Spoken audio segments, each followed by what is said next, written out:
Hi, guys. Welcome back to the Limitless podcast. If you are watching this on YouTube, you'll notice that I'm sitting on my couch. I decided that I want to try this kind of format out because the other format kind of felt stuffy to me. And I want these conversations, even though it's a podcast, so you can't talk back at me.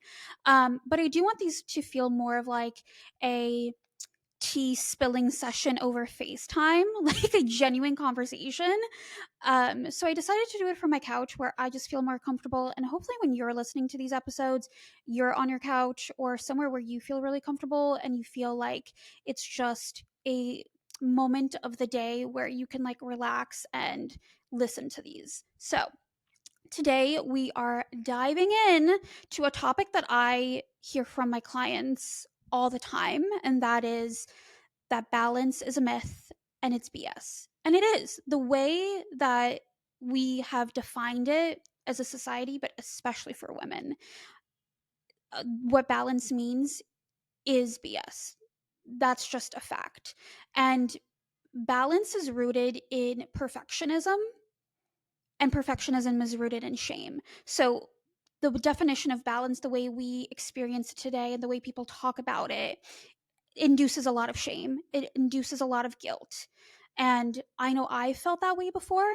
I know my clients have felt that way before. And if you're listening to this, you probably have felt that way before too, where it just feels very unattainable. And then when you see people online promoting these like beautiful lifestyles, one, that's a marketing gimmick. I hope you know that. And two, it's just not realistic.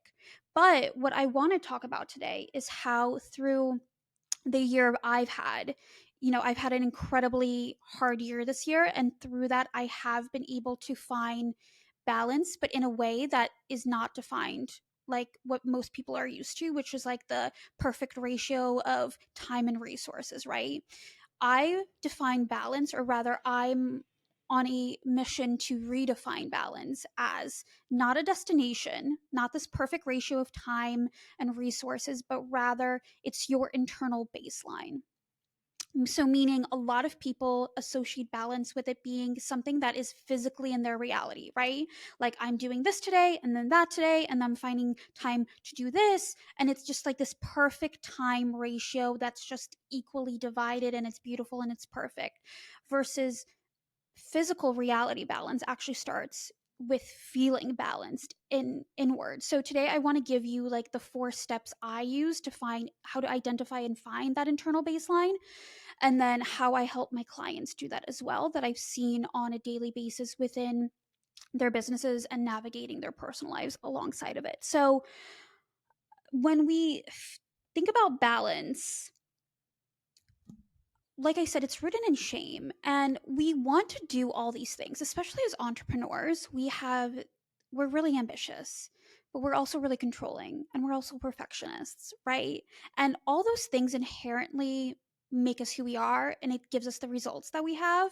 But I think we all know that those things actually also self sabotage us. So when we have those traits, and then we have the internet and the world and just society, and then our own internal like voice telling us like, well, we're really ambitious and we have all these goals we want to accomplish, but at the same time, I everybody's telling me I need a morning routine and I need to journal and I need to meditate and I need to go on a morning walk and I need to spend time with my friends and my family and my pets, and I'm also looking for a partner, and I need to eat healthy, and like all of these things that just get so overwhelming that we feel like we rather not even try and just like give up altogether and just be like, well, that is what it is. And the other day, actually, on TikTok, I saw somebody's video and they were like, oh, I don't have the perfect balance, but I'm embracing that. And the video like went viral because everybody was like relating to it. And I totally get why they were relating to it, because they were like, yeah, it's unrealistic to have all these things.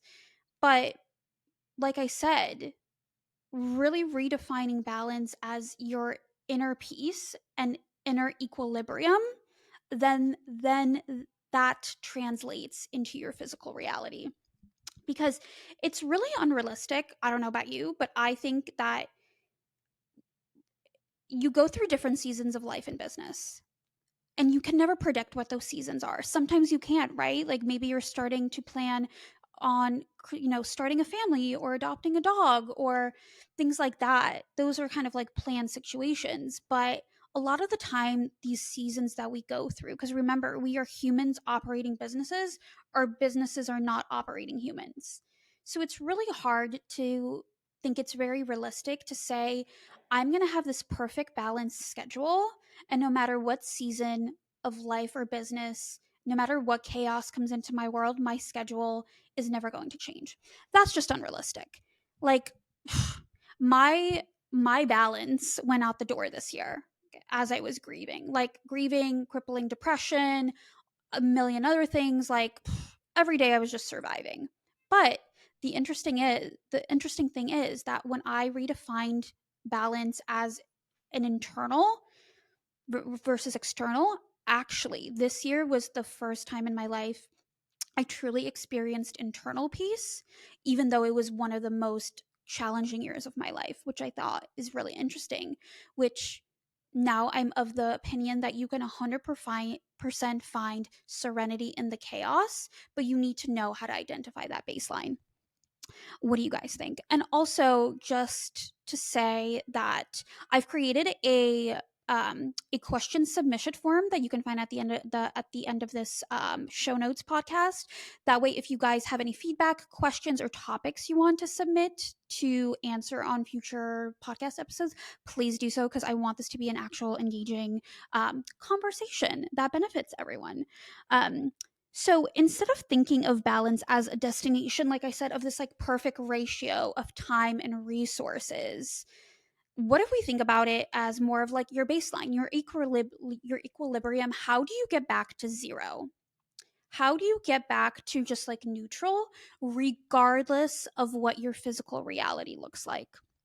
And when we do this, it actually helps us navigate success and ambition and all these things we're striving for while also having inner peace and also being like, okay, I have a million things going on, but at the same time, I know how to get myself to a place where I don't feel like all of these things are running my life, because internally I feel good and I know how to get myself back to that. So, with that definition of destination versus baseline, destination means resources and time, versus baseline has everything to do with your relationship to self, which that right there is the different perspective of balance that I want you to really take away from this episode. So when we think of what balance is and what balance isn't in this new definition and this reframing, balance is not time management. Okay, so when my clients come to me and they're like, "Ugh, I just feel like I have all these things to do and I have no time in the day," I start doing it, and by 2 p.m. I'm like, oh my god, where has the day gone? Or I have this perfect little morning routine, and by 6 p.m. I feel like a dump truck hit me. I know I have 1,000% felt like this. I don't know if anybody else has, but I know like all of my clients are like, I feel like I can't keep up. And they're like very masculine. They're manifesting generators, they're doers, they're powerhouses, they hustle. And even they, I mean, eventually you hit a wall. Eventually you're just like, oh, come on. I can't catch up. And it's the worst feeling when you feel like you can't catch up, right? Like you're always treading water and your head is barely above water, and that's not a good feeling. That constantly makes you feel shameful and guilty, and just like there's something inherently wrong with you because you see everybody else not struggling and you are, but yet you feel like you have to hide it, right? Because there must be something wrong with you that you can't do this and everybody else can. So balance is not a means of time. Very rarely is it a time management issue. I mean, sometimes it is. Like sometimes when I look at a client's um actual day, I'm like, okay, yeah, you can make changes to here, or this would accelerate your content producing schedule, or things like that. But honestly, that's 10% of the time. Truly, it has nothing to do with time. Balance is not static, meaning it's not something that you acquire or learn how to do and then it's just like a fixed thing, right? Like it's a destination. We arrive at the destination and then we no longer move anywhere else. No. When you redefine it as a baseline from 0 to 100, and let's say your equilibrium neutral is 50, right? It's in between. So when we think about that, that scale is constantly going to be moving. We're humans. We live on earth, okay? Like not every day is predictable and not every day can we actually, control what is going to happen, but we can control how we get back to baseline. So it's not static. So when I'm working with clients and even in my experience, it's when you know how to identify what feels good and how to get back to that marker, you're one able to have more control even when circumstances are uncontrollable, but you understand that it's a means of learning and management and having the tools to get back to that place versus just like I have this perfect schedule, now it's never going to change. Like that's unrealistic. So we really want to just like demystify and take out the shame and the guilt of what balance actually means, because that's where I feel a lot of this is stemming from. Is we have to understand that this internal baseline, this balance, it looks different for everybody. For me, it even looks different from day to day. For example, like last night I for some reason just like couldn't sleep, and normally I wake up at 6:30 a.m. not because I have this like not because I'm following some like billionaire morning schedule. My body just naturally wakes up at 6:30 p.m. 6:30 a.m. I don't know why. Ever since March, when Coco passed, my body just can't sleep past 6:30 a.m. and that is that. Okay. I also would never tell anybody to wake up at that hour if there wasn't an actual like reason for that. So, wanted to put that out there. So, balance is not static and it's also not easy. It's an actual process of you have to try different things out. You have to be willing to put in the work. And when you're a perfectionist and you have controlling issues like we all have, because we're all entrepreneurs, that is really hard to know that this is not something that can just be easily fixed with uh, rearranging of a schedule, or hey, let me say these like 5 affirmations or journal ones and then all of my worries are going to disappear. No, I'm always honest with you, and I'm going to be very honest with you. It took me months to fully understand this, to fully come to this conclusion of what balance actually looks like, especially when you're in the midst of chaos, wherein you're just in a season where everything is going to hell, right? It's just one thing after the fucking other. And I'm here as living proof to tell you, even within that, you can find the inner balance, the inner baseline, but it takes work. You have to be willing to actually let go of control and say, okay, I'm not going to get it right the first time around. It may take a couple months. For me, I think it definitely took like 4 or 5 months of like trying different things out. And we'll get into like the actual tangible steps of what I mean by this. But know that it's not easy. And if anybody makes you feel like balance is easy, please know that they are doing it as a marketing gimmick. It is not. I've never met anybody who was like, yes, working on my inner peace was like the easiest thing I did. Absolutely not. I can tell you 1,000% that doing the inner healing work and going on my spiritual awakening this year and really restructuring my core beliefs, and balance is one of those. So when I talk about restructuring core beliefs, this is what I mean. It's like, what did I used to think versus what do I know to be true now? And what is the definition I live my life by now? And this is one of those things. So it took me months to figure this out, which is why when I'm working with my clients, this is not something that can be achieved in like a 1 hour call. Like, usually, like, this is done alongside strategy to navigate the levers of like, okay, what is where do we use emotions and where do we use logic, and where and how do we pull the levers? And that's something that typically takes like a couple months to actually fully understand, because you actually have to live it and do it before you understand it. And that balance, like I said before, is not a destination or a fixed state. Meaning, like I said before, you don't arrive there and then you're just like, I'm good. When you understand your equilibrium, when you understand how to find that internal balance, then it becomes a management. And when you understand that it's management versus a destination, then you're like, okay, cool. What do I need to do to maintain this? And how do I expand my capacity to hold more here? How do I expand my capacity to be able to maintain and scale this way? And that is inherently part of what I consider to be a crucial CEO skill, the capacity to hold and maintain and grow. that is, I think, just really good, not only business advice, but life advice. Life doesn't get easier, you just know how to handle it better. And so something else that like I personally have like a pet peeve is when people, especially like in the online space, say, "Well, it gets to be this easy." Does it? Does it? And in my the way I see it is I don't think it gets to be easier. The more money you make, like whatever you do in business or in life, I don't think anything gets to be easier. I think you learn how to hold capacity for it. You learn more skills, you increase your knowledge, you increase your awareness, you have practice with it, and that inherently does become easier because you know how to manage it. So it's not that you're never going to be you're never going to be like out of balance, and that's like, oh, I'm out of balance, that's it. Like, of course you're going to be out of balance. You're human. So it's not a fixed state. It's like, oh, when I know when I'm out of balance, how do I get back to it? It's kind of like when you go to therapy and you're like, great, I feel like I've healed a lot, right? But you're never actually healed 100%. Those triggers that you always had, they're always going to be them there, but you know how to handle them better. You know how to manage them better. So that's the perspective I want you to take away from like balance being your inner baseline. You're going to be out of balance, but it's having the awareness to get back to equilibrium.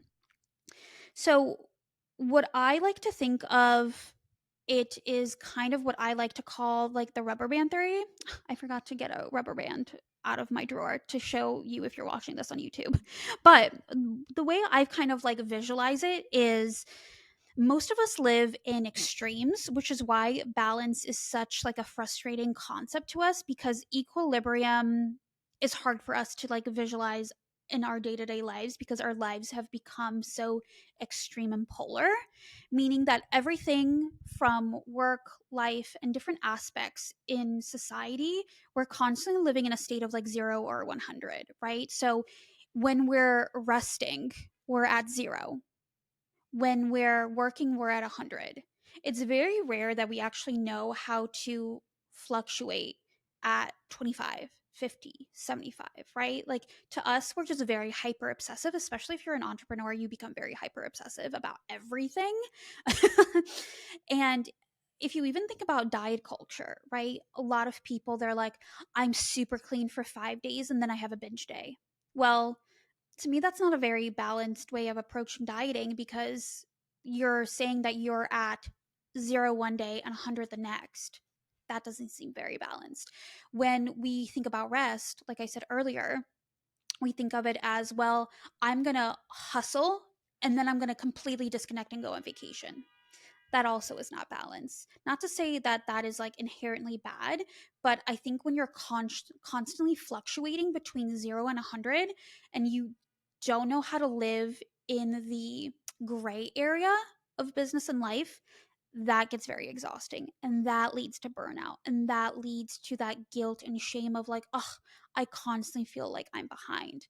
So it's once again this like shift in mindset and perspective of how do we stop living in the absolute, in the black and white areas, which realistically are only 5%, and rather live in the gray, which is 95%. And so the restructuring of core beliefs that I help my clients do and that I've had to do is realizing this, that so much of my decisions and so much of the life of like, no, things have to be this way. These are the decisions I have to make, put me in that 5% black and white. And as a result, you're not living, you're only living in the 5%. And you're basically saying the other 95% of life and work in my business, I'm choosing not to enjoy. I'm choosing not to be happy 95% of the time, because I am only happy and I only feel balanced if I'm in that 5%.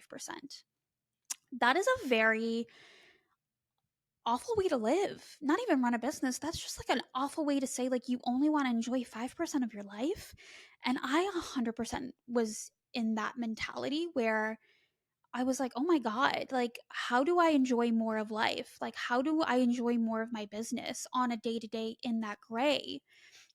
And understanding how to get back to equilibrium, back to that internal baseline, is how I was able to do it, how my clients are able to do that, and hopefully you can work towards that as well.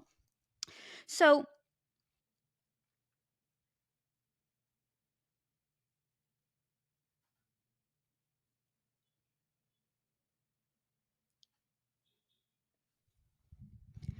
knowing that definition, the way I see a rubber band is when you're working or when you're living, the rubber band can stretch, right? The rubber band can either stretch like a little bit or it can go all the way out.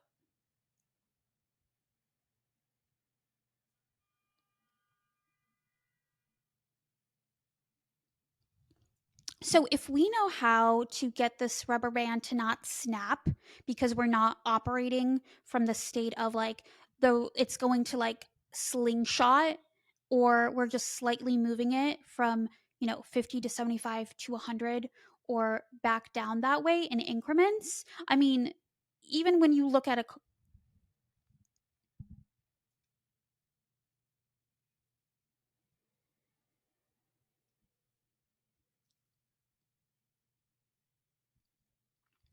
Okay, so we've talked about the rubber band theory. We've talked about like why balance, the definition of it today is BS. So what does an internal baseline with this new definition of balance actually look like, right? So the way I've experienced it and the way now my clients experience it is balance can be being super ambitious and striving to have all these goals and objectives, but also being really content and saying and living in that gray, right? Being like, I'm so excited to do all these things, but I'm also really happy where I'm at. That doesn't mean I never want to accomplish anything again, but I'm also just really sick and tired of feeling like I'm constantly chasing something and not living and not enjoying anything and just constantly making myself feel like a piece of shit over it. I I I love that I'm ambitious, but I also really want to enjoy today. And that's great. That is going back to your internal baseline, having that realization. Balance can also look like producing high quality work and not letting perfectionism self sabotage you. So, when you're spending 3 hours on creating one reel or one carousel post, having that awareness of, wait, this does not feel good to me. Like, am I actually struggling creating this content, or is this my ego and perfectionism just completely self sabotaging me? Because this does not feel good. This does not feel balanced. Using data to make using data and intuition to make decisions, which is going to be like a whole different episode. But also, a lot of the times when we are told to look at data, obviously data is important, but data is not everything, because once again, what feels good to you? What do you inherently have a gut feeling about? What does your intuition tell you? It's the balance of like, when do I trust what's on the spreadsheet and when do I trust myself and everything I know to be true? And sometimes those don't match up. Sometimes the spreadsheet doesn't match up to your intuition, and that's okay. But knowing how to balance the two. It's also what I see a lot in clients is you can have really big sales goals, but you can also not be attached to the expectations of them. Because when you have really big sales goals, and that's fantastic, but then you're putting all of this like pressure and self-worth into the numbers, when you have even the slightest income dip or when you don't hit that sales goal by a couple $1,000s, you instantly start a shame failure spiral, and that doesn't feel good. I think we've all been there, and that just doesn't feel good. And another reason is knowing how your nervous system actually feels out of balance when you're spiraling, right? So this year, I've had so many days of just like these like massive grief waves. And so for me, when I think about, okay, I have to work, but then I'm also a human grieving, I would get done. My version of balance would be, okay, I get the work, I get done as much as I can. And then if I have a grief wave, I let it pass. I let it do its thing. I let it pass, no longer how much it takes, because I know if I keep suppressing that, it's only going to get worse and I'm just not going to be able to stop it. So also having the tools and tactics of knowing how to get back to like knowing how to regulate your nervous system. All of these things of are going to affect your business because you don't just switch off who you are as a human when you start working. Who you are as a human and the way you view things and the way you have your core beliefs set up will always affect your strategy. I can give you the best strategy in the world, and if you have these like pre-definitions and pre-core beliefs and you are not working on reshaping and constructing them first, then the strategy isn't going to matter, which is something I've had to learn and my clients are learning right now as well. So when you learn to identify and come back to your baseline, that's when the physical reality starts shifting.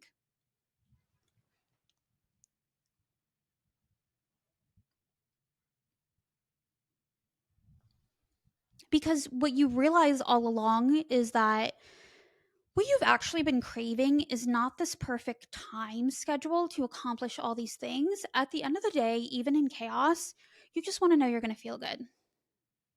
You want to know that you're not going to feel guilt. You want not to feel shame. You just want to feel peace. You just want to feel like you can breathe and have just the space to be, regardless of what's going on. And that ultimately is what that inner balance is going to give you. Because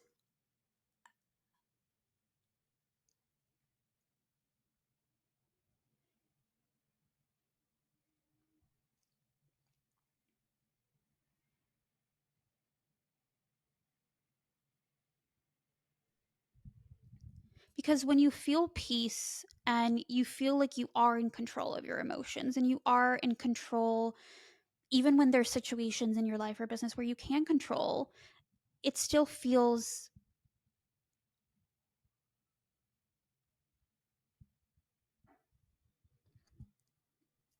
and it then becomes very natural when you feel peace and satisfaction and you feel like you have power over yourself and not life having power over you or your business having power over you, you start to feel less resistance because you have the capacity to hold more. You start to feel less resistance, and therefore, success actually comes in a lot easier because there's just not these like blockages holding you back from actually experiencing what you want to experience. So, how do you identify your baseline and learn tools to get back into it when you are in different seasons of life and business and just can't control the shit that's coming at you? Because I know I have definitely been in those situations. So there's 4 ways I want to approach this that are very tangible that I want you to walk away with. The first one is being aware of what's actually going on. I fully believe that the reason why entrepreneurs and just people in general feel very unfulfilled, unhappy, and are constantly chasing the next goal, not because they genuinely want to accomplish all these things, but they think by chasing validation and chasing success that they'll finally feel success and happiness regardless of what they've accomplished, is because there's not enough emotions in their businesses and in their day-to-day life. Now, before you start coming at me like, "Oh, I'm so emotional. I'm filled with anxiety and perfectionism and all these things." Yes, those are emotions, but those are not the emotions I'm talking about. I'm talking about being aware of what you're actually feeling in the moment where you feel those emotions come up. So, what is actually going on with those emotions instead of suppressing it? And in business, I definitely used to be the person who was like, feelings aren't facts. You shouldn't be like basing your decisions off of emotions. And once again, this is a core belief I've deconstructed and now have a new definition for. I believe that that is very toxic now because when you say that, you're basically saying you are not a person in this scenario. And if you are running a business and you are the CEO and you are, especially when you don't have like a team of 500 people, you are the business. Whatever energy leaks, whatever is like subconsciously in you is going to leak into your business. There is no like clear line of like, nope, gonna put all of my subconscious like wounds out and my business is gonna function with no like limiting beliefs. No, it's not like that. So Becoming aware of what's going on, stop and ask yourself, what am I feeling right now, and acknowledge it. Like I said, I work with a lot of high achieving, masculine, manifesting generator clients. I'm one of them too. And the other day, I was having a one on one call with one of my clients, and she is a service provider.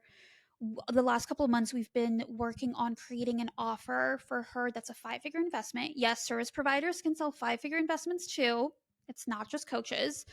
And the strategy behind this is, we want to set her up that next year she has this 12-month payment plan offer, decreases her workload so she can actually focus on her personal brand, publishing a book, and these other projects that she's really excited about. So that's on the strategy front. But when we were talking about launching this new offer and getting into like the tactics and launch details of it, she said, I have to be honest, I'm feeling amazing about this offer. Like, this is so aligned with my core values and what I want long term for myself and my brand, but I'm just not feeling good about this launch. So then I asked her, what is the emotion that is most present for you right now? And this is getting into, where do we use strategy versus spirituality, emotion versus logic? Once again, not living in the absolute, not living in the this and the that, but living in the duality of, how do we incorporate both of these? So she said, you know, I'm just feeling so uninspired, and the creativity is just not there. I'm feeling really exhausted, and I don't want to go into this launch feeling like that. And I feel like most people would say, well, you need to launch this. You need to push past what you're thinking, put that aside, and you need to go ahead with this. You'll never be ready. Versus my approach is, let's acknowledge what's going on here, because if you do not feel 100% confident in this, that is 100% going to show. And the energy behind this launch will not be the same, and you will only be disappointed. So number one, we acknowledge that the root cause of the problem was not that she was feeling, you know, insecure about this launch, or not that this strategy, she wasn't confident in the strategy or the offer. It's that she acknowledged that she wants to go into this launch feeling very inspired and creative, and like her energy is where it needs to be. She wants to be at her baseline, and right now she's not in her baseline. So that brings us to number two, which is process the root cause of the emotion. So after talking about it, about her lack of creativity and what's actually going on, we were able to remove the ego and take aligned action from it. So instead of me giving her a to-do list for the end of our call and saying, well, now you need to work on like these launch details and everything like that, that has its time and place for it. But because we've acknowledged that what's going on here is more of an emotional inner baseline issue, her to-do list was, how do we get you back to baseline? How do we get you more creative? What feels good to you? And that's the only thing you should be focusing on this week. Like, that is your top priority, because while yes, the logistics of business are very important, right now your business is not going to be at maximum functioning level if you are feeling like this. So right now your feelings and emotions do come first. One, that validated her, two, that made her feel seen and heard, and three, that made her feel like there was a tangible to solution to getting out of this feeling, which is ultimately what we want. So what that looked like for her is, she was like, you know what, I've been traveling a lot, so I've been not going on my morning walks. So I want to get back on that. I want to get back on my morning routine. I want to find a new trail. I want to spend some time really just like doing what things I enjoy, because I know I'll feel refreshed if I actually spend time this week focusing on myself and just doing things I enjoy, versus, getting ahead and creating the next 3 weeks worth of content. Sometimes the most intangible, practical things we can do for ourselves is what's best for the business. And that is where we have to remove the ego.